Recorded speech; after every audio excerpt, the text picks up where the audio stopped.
Day 6. The hardest decisions to make are usually not between what is good and bad. Usually the most difficult decisions are between what is good, better and best.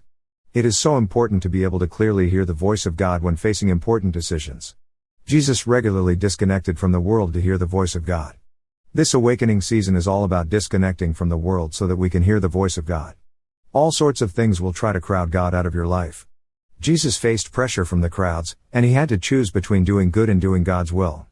The crowds constantly tugged on Jesus to heal them or to do another miracle. What might have happened if Jesus had listened to the voice of the crowds? He would have settled for a very good cause, healing, but missed his primary purpose to preach the kingdom of God to lost humanity. Jesus knew that with so much need everywhere, he had to hear the voice of his Father, or he would have mistakenly chosen what's good instead of what's God. That is exactly what will happen in our lives if we're not tuned into God and hearing his voice over the voice of the crowd. The voice of the crowd cannot answer the question, "Why are you here?" When you hear the voice of God, you begin to understand his purpose for you, and what you are all about. It is then that you can prioritize your life around that purpose. This is a freeing place to be, and it uncomplicates your life.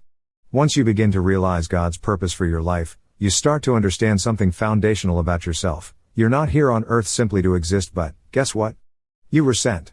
Your whole life will change when you understand that you were sent here by God. I don't know your specific assignment in regards to your career, relationships, or other matters. I do know that we are all called to be witnesses for Jesus. I want to challenge you to look at the normal activities of your everyday life and see them as opportunities to be a witness for Jesus.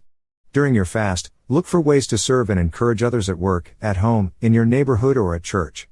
Excerpts taken from Awakening: A New Approach to Faith, Fasting, and Spiritual Freedom by Stovall Weems, pages 82 to 84. Early the next morning, Jesus went out to an isolated place. The crowds searched everywhere for him, and when they finally found him, they begged him not to leave them.